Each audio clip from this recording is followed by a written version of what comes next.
Don't come to the rehearsal dinner Friday. Jason's dad is a federal judge. We can't have you embarrassing us in front of his family. This is important. Please just stay away. I read it twice, set the phone face down, and turned back to the appellate brief on my desk. A soft knock. Judge Rivera, the Henderson oral arguments are still set for 2:00. Need anything before we head in? Quetta, my clerk, hovered in the doorway. I'm fine, Comparas, thank you. He hesitated. You okay? You look. Family stuff, I said. Nothing that matters. That was accurate. By 38, I knew exactly how much weight my family's opinion carried. None. I'd been the mistake child. My parents never used that word, but they didn't have to. Claire was planned, prayed for, adored. I arrived 3 years later, unexpected, inconvenient, costly. Claire had piano lessons. I had used sneakers from her closet. Claire got SAT prep tutors. I got a library card and a "you're smart, you'll figure it out." Claire went to State University with my parents footing the full bill. I juggled 3 jobs to get through community college, then transferred to the same state university on an academic scholarship. You've always been so independent, Mom would say, as if it were a quirky personality choice and not survival. When I got into law school, Dad's first response was, "How are you going to pay for that?" "Loans and scholarships," I said. He shook his head. Sounds irresponsible. Claire graduated with a marketing degree, moved back home, and took a $30,000 job at a local boutique. My parents were ecstatic. I graduated law school with honors, clerked for an appellate judge, then a federal circuit judge, spent 6 years as a public defender, and applied for a federal district court appointment at 35. When I was confirmed, I called home. "That's nice," Mom said. "Claire just got promoted to assistant manager. We're taking her to dinner to celebrate." I wasn't invited. People assume being a federal judge means you're rich or well-connected, that someone opened doors for you. The reality was much less glamorous. I'd spent years sitting at battered tables in cramped interview rooms, defending people who couldn't afford counsel. It taught me to see past charges to the person underneath. It made my name among defense attorneys, thorough, fair, relentless about the law. When Judge Patricia Harrison of the Ninth Circuit needed a clerk, I applied. She hired me on the strength of my trial work and my law school writing samples. For 3 years, I learned at the elbow of one of the sharpest legal minds in the country. Patricia became my mentor, then my reference, then something dangerously close to a mother. When a district court seat opened, she summoned me to her office. "You're applying," she said. "You're 35, brilliant, fair, and exactly what the bench needs." 6 months later, I raised my right hand and became Judge Elena Rivera, United States District Court, Central District of California. My family's reaction: "Dad, so you're a judge now, does that mean the money's finally decent?" "Mom, that's a lot of responsibility. Are you sure you can handle it?" Claire, cool. "Can you get me out of a speeding ticket?" After that, I stopped mentioning work. Claire had always chased validation. In high school, she dated the quarterback. In college, she pledged the right sorority. After graduation, she picked men by job title and family name. When she met Jason Montgomery at a charity event, she called me for the first time in 8 months. "I met someone," she said. "He's a lawyer. His dad is a federal judge." "That's nice," I replied, using Mom's exact cadence. "His family is incredible, old money, connected. His dad knows governors and senators." "Sounds impressive. We're getting serious. I think he might propose." 3 months later, he did. Claire sent a group text with a photo of a diamond the size of a marble. "Mom, we're so proud of you." "Dad, that's my girl, me, congratulations." Then radio silence for another 4 months. The wedding became Claire's full-time personality. Every interaction turned into a monologue about florals, seating charts, and whether the bridesmaids should wear blush or champagne. I was made a bridesmaid by blood, not affection. The first dress fitting was a study in restraint. "You've gained weight," Claire said, assessing me like a problem. "They'll have to take this in everywhere." I hadn't gained weight, I'd gained muscle from finally having time to work out. "I'll handle the alterations," I said. "Maybe just go on a diet before the wedding. I want everyone to look perfect." Mom chimed in. "Claire's right, it's her special day. We all need to look our best." I ordered the dress in my actual size and kept my mouth shut. 3 months before the wedding, Claire fixated on the rehearsal dinner. "Jason's parents are hosting," she announced at a family lunch at Rosewood Manor, a 5-star monument to excess where I'd foolishly agreed to meet them. "His dad invited some very important people." "Sounds lovely," I said. Claire turned to me. "You'll need to be on your best behavior. Jason's dad is a federal judge." He works with powerful people, senators, top attorneys. This isn't like our usual family dinners. I know how to behave at a formal dinner. Do you, though? Her eyes narrowed. You get awkward. Quiet, you never know what to say to successful people. Mom nodded. She has a point. Maybe just smile and don't say too much. I drank my water, counted to 10, and let it go. The Tuesday before that Friday, her text landed. Don't come to the rehearsal dinner Friday. Jason's dad is a federal judge. We can't have you embarrassing us in front of his family. This is important. Please just stay away. I stared at it, waiting to feel something. A second text followed. Mom and Dad agree. You can come to the wedding, but the rehearsal dinner is for important guests only. Then a third. Don't make this a big thing. Just stay home. I took a screenshot and filed it in a folder on my phone labeled neatly evidence. It wasn't the first entry. Then I replied, understood. Her answer came instantly. Thank you for understanding. See you at the wedding. I put the phone down and went back to work. Patricia and I had kept up a steady rhythm since my clerkship, monthly lunches, periodic calls. She'd become more of a mother than my own. That Wednesday, we met at a quiet bistro near the courthouse. You look troubled, she said, slicing into her salmon. Family, I said. My sister's getting married. I'd mentioned it once, months earlier. Patricia missed nothing. Her fiancé is Jason Montgomery. Her fork stopped in midair. Robert's son, you know Judge Harrison? I asked, though of course she did. Federal judges in California all eventually orbit each other. Robert and I served together on the 9th before he took senior status. Good man, razor sharp. She set down her fork. Does your family know you're a judge? They know. They don't care, and Jason, does he? I've never met him. Claire doesn't exactly invite me into her life. Patricia's expression shifted to a mix of amusement and outrage. So Robert has no idea his son is marrying your sister? Apparently not. And your sister just banned you from the rehearsal dinner because she's afraid you'll embarrass her in front of a federal judge. She started laughing. Real table-shaking laughter that drew glances from neighboring diners. What? I asked. Elena, Rosewood Manor is where Robert's hosting the dinner, correct? That's what Claire said. I'm invited, she said. Robert asked me 3 months ago. We've been friends for 25 years. She pulled out her phone. I'm texting him. I'm bringing a guest. You, Patricia, I said. I don't think my sister. As my guest, Robert will be delighted. We'll let the evening unfold naturally. This feels like chaos. This feels like justice. Her smile turned predatory. Your family has spent your entire life minimizing you. Time for a reversal. Friday arrived bright and indifferent. I had my usual morning docket, 3 motions to dismiss, 2 discovery disputes, and a sentencing. I treated each with the same care as always, signed my orders, and walked out of the courthouse at 3. Patricia had insisted on picking me up. We'll arrive together. Make an entrance. I wore a simple navy dress, clean lines, modest neckline, my hair in a low bun, minimal jewelry except for the pearl earrings Patricia had given me when I took the bench. She pulled up at 6:15 in a black car service sedan. You look perfect, she said as I slid into the back seat. Ready? I'm ready to see my sister's face when Judge Harrison recognizes me. Robert will enjoy this. He's always despised pretension. The drive to Rosewood Manor took 20 minutes.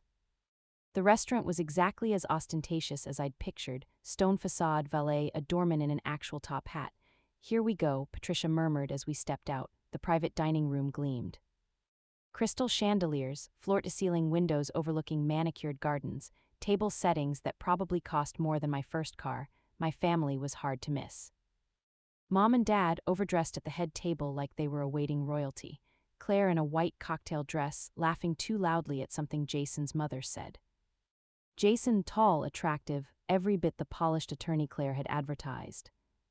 And at the center, Judge Robert Harrison, 72, silver hair, alert eyes, senior status on the 9th, a legend in the California legal community. Patricia and I paused in the doorway. Claire spotted me, her laugh died. Confusion, then horror washed across her face in under 3 seconds. She shot to her feet so fast her chair screeched. What are you doing here? She hissed. The room quieted, conversation tapering off. I'm Judge Harrison's guest, Patricia replied smoothly before I could speak. Robert turned, his face broke into delight. Patricia, there you are. Then he saw me and everything in him stilled. Judge Rivera, his voice carried and the room went from quiet to utterly silent. You could hear glassware tremble. Judge Harrison, I said calmly, good to see you. He crossed the space in 4 long strides. Elena, my God. What on earth are you doing here? Patricia invited me, I said, but I didn't realize you. He glanced around, confused, then his gaze landed on Claire and Jason and back to me. I watched the synapses fire. Wait, are you related to? Claire is my sister, I said. I could almost see him assembling the facts. Your sister is marrying my son, so it seems. Claire made a strangled sound. Jason stood abruptly. Dad, you know her. Know her? Robert stared at him. Jason, Judge Rivera clerked for me on the 9th 15 years ago. She is one of the finest legal minds I've ever worked with. He turned back to me. I had no idea you were Claire's sister. We don't exactly advertise that connection, I said. Patricia was practically glowing. This was Christmas for her. Claire's fork slipped from her fingers and hit her plate with a harsh clatter. You're a judge, she whispered. You're actually a federal judge, district court, I said. Central District of California, 3 years now. 3, since when? Her voice climbed an octave. Since 3 years ago, I told you when I was appointed. Dad asked if I finally made decent money. Mom asked if I could handle the responsibility. You asked if I could get you out of a speeding ticket. Robert's face darkened. I'm sorry, what? Mom jumped in. Elena, this isn't the time. Actually, Virginia, Patricia said, her tone like a gavel strike. I think it's exactly the time. Your daughter has been a federal judge for 3 years. She has presided over hundreds of cases. She is one of the most respected young jurists in the state, and you didn't find that worth celebrating. Dad shoved back his chair. Now just a minute, sit down, Frank. Robert didn't raise his voice, but decades on the bench had given it weight. I want to hear this. Jason stared at me as if seeing me for the first time. You're Judge Elena Rivera? Yes. I cited your opinion in Rodriguez v. State last month, Fourth Amendment search and seizure. I used your analysis to win a motion to suppress. I remember Rodriguez, I nodded. Good case. It was brilliant, he said. Your reasoning, I used it in court and won. My client walked. Justice was done. He turned to Claire. You told me your sister worked in, what did you call it, customer service? Claire's face had gone pasty, then red. I said she worked with people. You assumed, no, Jason said, voice low but steady. You specifically said she worked in customer service. You said she'd never amounted to much. The words hung between us like a verdict. Robert looked from my parents to Claire. 40 years on the bench had honed his skill at reading people, weighing credibility. I think, he said quietly, we need to understand what's going on here. He didn't shout, he dissected. His questions were precise, surgical. Claire, he began, when was the last time you had a real conversation with your sister? We talked at Christmas, she said. About what? Just family things. Did you ask about her work? She doesn't like talking about work. I laughed, an involuntary sharp sound. That's not true, you've never asked about my work. Not once in 15 years. Robert turned to my parents. Virginia, Frank, when was the last time you visited your daughter, attended one of her milestones? Celebrated one of her accomplishments? Mom looked cornered. Elena is very private, she doesn't like us making a fuss. That's an interesting spin, Patricia said coolly. I've seen Elena give keynote addresses at legal conferences. She's argued before the Ninth Circuit. She's been profiled in California lawyer. She's the youngest federal judge appointed in this district in over 20 years. Are you saying none of that merited acknowledgement? Dad's face flushed. She never invited us to those things. Because you never came when I did invite you, I said, keeping my tone as level and detached as if I were on the bench. I invited you to my law school graduation, my swearing-in, my first oral argument as a public defender. You were busy every time. Claire was crying now, quiet, panicked tears. I didn't know you were successful, she said. You never said. I did, I said. You didn't listen, that's not the same thing. Jason sank slowly into his seat. How did I not know any of this? He muttered. Because I never told you about my family, Claire whispered. I just said we weren't close. You said your sister was a loser, he answered flatly. That she'd never done anything with her life. Silence again, thick and fragile. Patricia pulled out her phone. Elena, may I? She asked. I nodded. She held the screen out to Robert. This is the text Claire sent on Tuesday. He read it, his jaw clenched. Don't come to the rehearsal dinner. Jason's dad is a federal judge. We can't have you embarrassing us. He looked up. That about right, that's out of context, Claire said, desperate. Is it? I scrolled to my own folder. Here's the text from my law school graduation, can't make it. Claire has a job interview. Here S from my judicial appointment, that's nice. Claire got promoted to assistant manager, and here's what I got after my first published opinion, nothing at all. Jason pushed his chair back, walked to the windows, and stared out at the lit gardens. Robert watched him go, then returned his gaze to my family. Let me summarize, he said. You have a daughter who put herself through college and law school, who clerked for federal judges, who spent 6 years defending indigent clients, who was appointed to the federal bench at 35. Your response was to ignore, belittle, and most recently, uninvite her to family events because you feared she would embarrass you in front of. He gestured toward himself. Me, we didn't uninvite her from family events, Dad protested weakly. I pulled up another message. Thanksgiving, I read. We're having dinner at Claire's new place, just us and Jason's family. It's a small gathering, maybe skip this one. I skipped it, spent the holiday with case files and takeout. Patricia squeezed my hand under the table. And then, Robert continued, his voice taking on a chill I'd heard defendants shiver under in court. This week you texted to tell her not to come tonight because you were worried she'd embarrass you in front of a federal judge. He shook his head. In 40 years on the bench, I've seen a lot of cruelty. This is distinct. Jason came back and sat down, not next to Claire, but next to me. Judge Rivera, he said formally, I owe you an apology. You don't, I said, you didn't do this. I believed what I was told about you, he said. I didn't question it.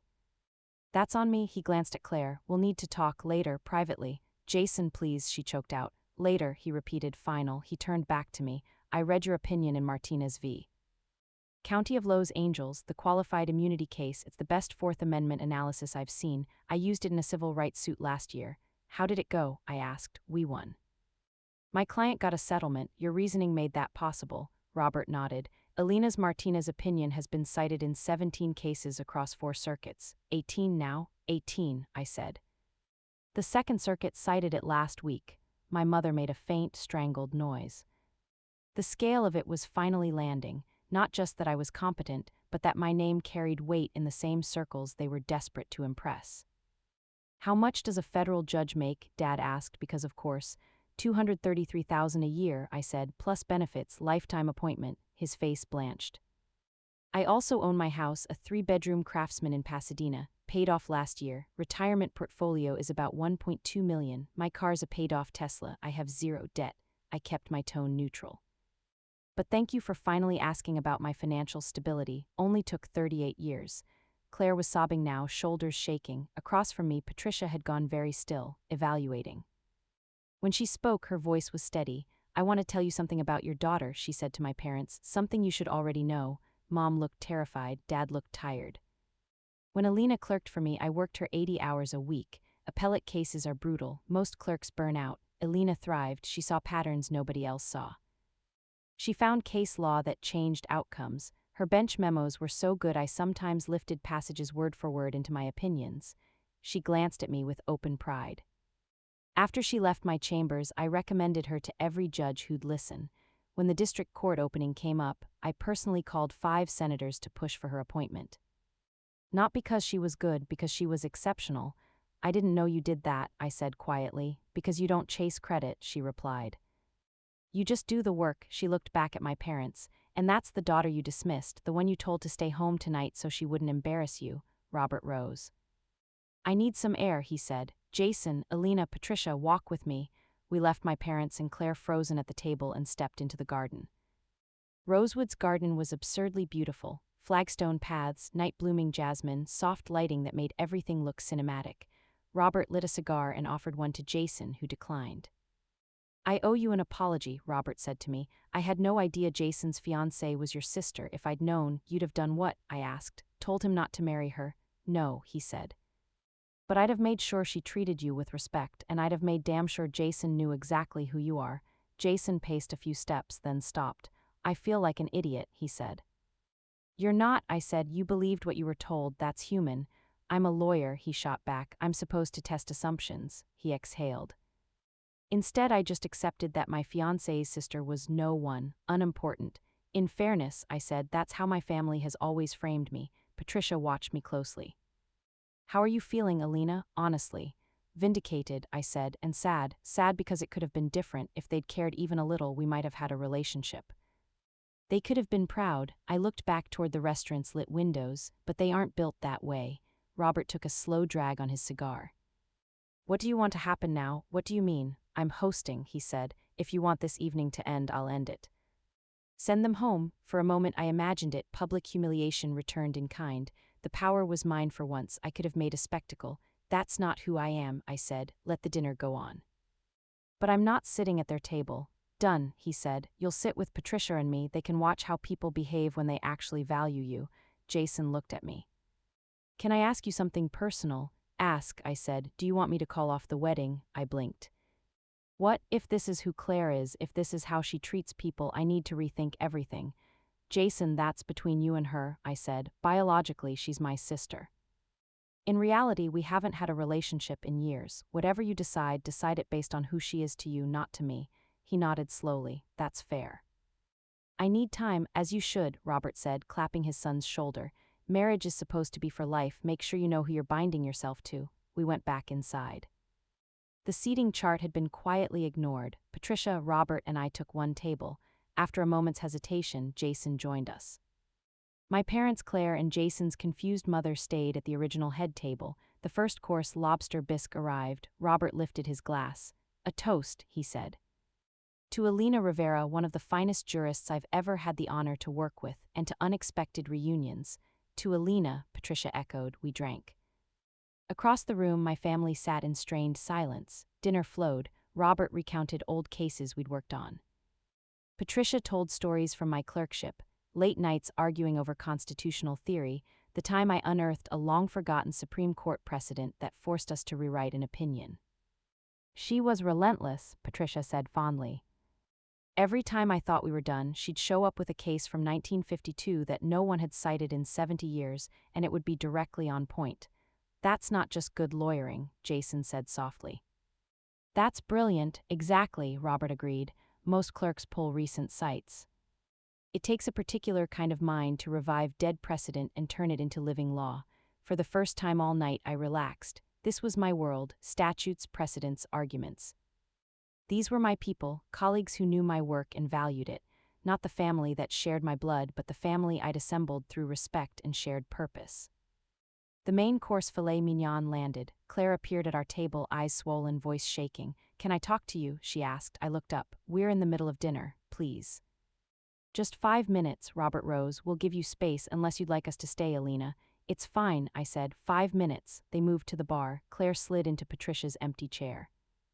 I'm sorry, she said immediately. For which part? I asked. All of it. I didn't know you were a judge. I should have known. I should have asked. I should have cared. Yes, I said. You should have. Can we fix this? Her voice broke. I studied her, the designer dress, the expensive highlights, the ring that probably cost more than my first year of law school. I don't know, I said. This isn't one bad night, Claire. This is 38 years of being invisible, of being the embarrassment, the disappointment. You didn't just forget to tell Jason what I do. You actively told him I'd never amounted to much. You uninvited me tonight because you thought I'd embarrass you in front of a man who's known and respected me for 15 years. I kept my tone. Even. That's not a misunderstanding, that's a pattern. I want to fix it, she whispered. Why? I asked. Because you're mortified, because Jason's father now sees you as cruel. Or because you actually regret how you've treated me. Her mouth opened, closed, tears rolled down her face. That's what I thought, I said quietly. Jason reappeared, expression tight. I saw him at the bar earlier with his mother. They'd looked mid-argument. Claire, he said, we're leaving, dinner's over for us. But he turned to me. Judge Rivera, I'm sorry about tonight. You deserved better. Thank you, I said. He looked back at Claire. Let's go, we need to talk. He let her out. She glanced back once, eyes pleading. I didn't move. My parents stayed at their table, suddenly small against all that luxury. We finished our meals. Talk returned to cases, conferences, gossip about other judges. At 10, Robert signaled for the check. Thank you both for coming, he said as we stood. This wasn't the evening I envisioned, but I'm glad the truth surfaced. So am I said. Dad intercepted us near the door. Can we talk tomorrow? He asked. Maybe, I said. I don't think so. Elena, please, we're family. No, I said. You're people I'm related to. Family is who shows up, who celebrates you. Who values you? I nodded toward Patricia and Robert. That's family. Mom hurried up, eyes wet. We want to make this right. You've had 38 years, I said. You chose not to. I lifted my purse. I'm not angry, I'm just done. You can't mean that, Dad said. I'm a federal judge, I replied. Meaning what I say is basically the job. I walked out with Patricia and Robert, leaving my parents standing in that glittering room, finally conscious of what they'd thrown away. The weekend after the rehearsal dinner was quiet. No calls, no texts, just a silence that felt less like absence and more like space. Monday morning, I was back in chambers. Marcus set a coffee on my desk and studied me. "You seem lighter," he said. "Family situation resolved itself," I said. "Resolved good or resolved bad?" "Resolved truthfully," I said. "Which is the same thing as good." That afternoon, Jason Montgomery called my chambers. "My clerk says you want to schedule a meeting," I told Marcus. "He says it's professional," Marcus replied. "Pro bono civil rights matter. Put him on my calendar," I said. Jason arrived Tuesday at 2 in a suit, carrying a briefcase, all professional. No mention of Claire, no small talk. "Judge Rivera, thank you for seeing me," he said. "What can I do for you, Mr. Montgomery?" "I'm representing a client in a wrongful arrest case, Fourth Amendment issues. I'd like to file a motion to suppress. The case may or may not land in your courtroom. It'll be random assignment, but I wanted to get your thoughts on the legal theory." We spent an hour talking law. He was prepared, thoughtful, sharper than I'd given him credit for. As he closed his briefcase, he paused. "Can I ask a personal question?" "You can ask," I said. "Did you know who I was when we met Friday?" "No, Patricia told me the day before that your father was hosting, but I'd never met you. And you came anyway." "Patricia invited me," I said. "And I wanted to see Claire's face when she realized who I am." He smiled, an honest, amused smile. "Was it worth it?" "Completely. For what it's worth," he said. "I broke off the engagement." I leaned back. "Because of Friday?" "Because of what Friday showed me," he corrected. "Claire didn't just minimize you. She built an entire persona on being the successful one while keeping you under her thumb. That's not someone I want to marry." "I'm sorry," I said. "Don't be," he answered. "You saved me from a mistake without even trying." He reached for the door, then turned back. "I'd like to stay in touch if that's appropriate." "Professionally, as colleagues," I said. "I'd like that." After he left, Patricia called. "I heard Jason called off the engagement," she said. "Word travels," I said. "Robert told me." Claire called him sobbing, begging him to intervene. He told her his son makes his own decisions. And that she'd already revealed who she was. I glanced at the framed photo on my desk, Patricia and me at my swearing-in. "How do you feel?" she asked. "Free," I said. 3 weeks later, courthouse security rang my chambers. "Judge Rivera, there's a visitor asking for you. Says she's your sister, Claire Rivera." "Send her away," I said. "She insists it's important," I sighed. 10 minutes, conference room B. Claire looked wrecked, no makeup, sweatshirt, jeans, hair pulled into a limp ponytail. "Thank you for seeing me," she said. "You have 10 minutes, I replied. "Jason won't return my calls. His dad refuses to talk to him for me. Mom and Dad are a mess. Everything is falling apart and you want me to fix it?" I asked. "I want you to tell me how to fix it," she said. "You can't," I said. "Jason ended the engagement because Friday showed him who you are. That isn't fixable with one apology. But you could talk to him," she said. "Tell him I've changed." "Have you?" I asked. She blinked. "What, have you changed, or are you just upset you lost what you wanted?" She stared at me, silent. "That's what I thought," I said, standing. "Listen carefully." I met her eyes. "You spent 38 years treating me like I was expendable. You convinced yourself I was nothing so you could feel like something. When the truth came out that I'm everything you pretended to be, your first instinct wasn't to make amends, it was to figure out how to leverage me." "That's not." "It is," I said. "Even now, you're not here because you're sorry. You're here because you want something from me." Her face crumpled. "I don't know how to be different." "Then learn," I said. "But do it elsewhere." I stepped into the hall and called security. They escorted her out. That was the last time I saw Claire outside a courtroom. 6 months later, Mom sent an email. Subject line, "Can we talk?" I deleted it unread. A month after that, Dad sent a 3-page letter to Chambers. Apologies, explanations, pleas for another chance. I filed it and didn't respond. 3 months later, I received a wedding invitation. Not for Jason, some man named Brad in finance. I did RSVP. Over lunch, Patricia asked, "Any regrets about cutting them off?" "No," I said. "They had 38 years to be my family. They chose not to. I'm not obligated to give them a 39th. "No second thoughts about Jason?" she pressed. "Jason did the right thing," I said. "He deserves someone who values people more than optics. He's dating a colleague now," she said. "Another civil rights lawyer. He looks happy." "Good," I said. Patricia studied me. "You really are okay?" "I am," I said. "I learned something important. Family isn't biology, it's choice. You chose me. Robert chose me. My colleagues, my clerks, the lawyers I mentor, they choose me."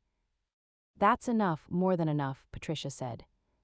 "That's everything." 2 years after the rehearsal dinner that detonated my old life, the the president nominated me to the Ninth Circuit Court of Appeals.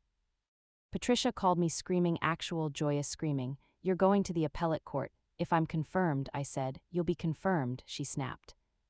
"Robert and I will see to it." The confirmation process dragged on for 8 months: hearings, FBI background checks, interviews with everyone I'd ever worked with. Robert testified. Patricia testified, so did Jason, now a close colleague and friend. "Judge Rivera represents the very best of the federal judiciary," Robert told the Senate committee. "She is fair, meticulous, and brilliant, and she never loses sight of the human being behind the case caption." The Senate confirmed me 92-8. At 40, I became one of the youngest judges ever appointed to the Ninth Circuit. My swearing-in ceremony was packed: colleagues, attorneys, former clients, law students, clerks. Patricia stood at my side. Robert administered the oath. As the applause faded, I saw her, Claire, standing at the back. Afterward, as people milled and congratulated me, she approached. "Congratulations," she said quietly. "Thank you," I replied. "I'm proud of you," she said. I looked at her, at the stranger who had once been my sister. At the person I'd spent years trying to impress, then years learning to live without. "I appreciate that," I said, "but it doesn't change anything." "I know," she said. "I just wanted you to know." She walked away. I watched her go and felt nothing that hurt. Patricia appeared at my elbow. "You okay?" "Perfect," I said. She came, she left. It doesn't matter anymore. And it didn't, because I was surrounded by the people who mattered, those who had shown up again and again, who'd seen me clearly when my own family refused to look. That night, Robert hosted a small dinner. Just the inner circle: Patricia, Jason, and his girlfriend Sarah, a civil rights attorney who'd argued before me twice and won both cases, Marcus, now my senior clerk, and 3 other federal judges I'd grown close to over the years. We toasted, we told war stories, we laughed about conference arguments and the time I'd accidentally addressed a very senior judge by the wrong name during oral argument and still won the panel. At the end of the evening, Robert lifted his glass one last time. "To Elena Rivera," he said, "who proved that family isn't about blood. It's about who shows up, who believes, who stays." "To Elena," everyone echoed. I looked around that table, at Patricia's proud smile, Robert's steady gaze, Jason and Sarah leaning together, Marcus beaming like a proud younger brother, and understood with a clarity I wished my younger self could have felt. This was family, this was everything. Somewhere my sister was sitting alone, tallying what she'd lost and not fully grasping that the moment she dreaded, me being seen by important people, was the moment I was finally set free. Free from chasing their approval, free to choose my own people, free to be exactly who I had fought to become: a federal judge, a mentor, a friend, someone who mattered. Not because my family finally recognized it, because I had built a life among people who always had.